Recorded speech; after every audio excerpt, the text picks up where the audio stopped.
President Trump is suggesting a meeting with North Korea's Kim Jong-un might be resurrected. The president called it off just yesterday, but today he welcomed a statement from the North. In it, the vice foreign minister said Pyongyang is ready to hold talks, quote, at any time, at any format.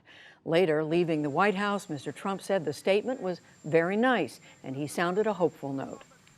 We'll see what happens. It could even be the 12th. We're talking to them now. They very much want to do it. We'd like to do it. We're going to see what happens. Everybody plays games. You know that. You know that better than anybody.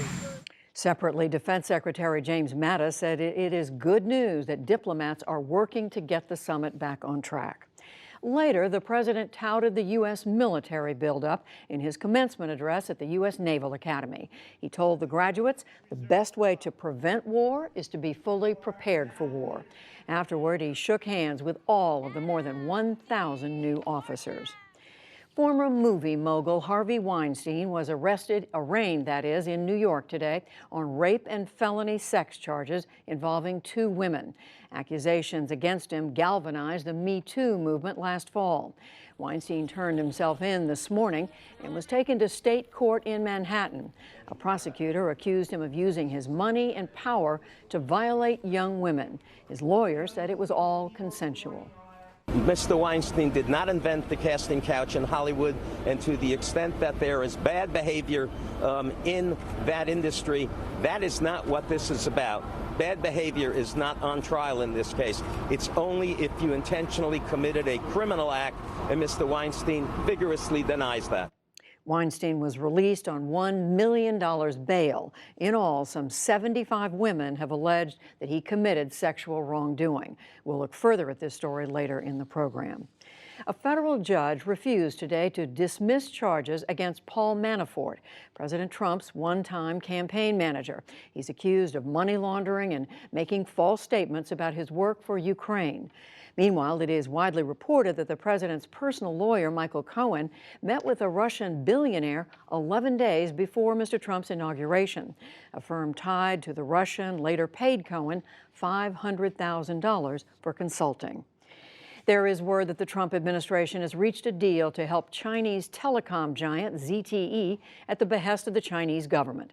The New York Times and others report that the company will have to pay a substantial fine and hire U.S. compliance officers. Last month, the Trump administration banned ZTE from buying U.S. technology for violating sanctions on Iran and North Korea. Iran today demanded guarantees of economic incentives under its 2015 nuclear deal. Otherwise, it vowed to withdraw from the agreement, as the United States has done. The demand came as Iranian officials met with the nations that are still in the pact. Meanwhile, in St. Petersburg, Russia, President Vladimir Putin warned that the U.S. is sowing instability by quitting the nuclear deal. Подписываются документы международно-правовые. If international agreements are signed and then revised every 4 years, it would offer zero horizon for planning. It will create the atmosphere of nervousness and lack of trust. Russia remains a party to the Iran nuclear agreement, along with Britain, China, France, and Germany. President Putin also rebuffed calls today to acknowledge Russian involvement in an airline disaster over Ukraine. The Malaysian Airlines passenger jet was shot down by a missile in 2014, killing 298 people on board. International investigators have now traced the missile to a Russian military unit. Syrian war monitors report that Israeli airstrikes hit a military base overnight. The post, south of the city of Homs, is controlled by Iranian-backed Hezbollah fighters from Lebanon. There has been a series of Israeli air raids inside Syria aimed at Iran and its allies fighting for the Syrian regime. The European Union's new data privacy rules took effect today. They curb how companies collect and sell data, and they require users' consent. The fines could reach 4% of a company's global revenue, or $23 million, whichever is higher. A storm has formed in the Caribbean a week before hurricane season starts. Alberto is off Mexico's Yucatan Peninsula this evening with sustained winds of 40 miles an hour. It is projected to reach the U.S. Gulf Coast and to dump rain on Memorial Day events. President Trump today signed executive orders making it easier to fire federal workers for poor performance. He also called for negotiating tougher contracts with federal employee unions. It amounts to the biggest change to civil service protections in a generation.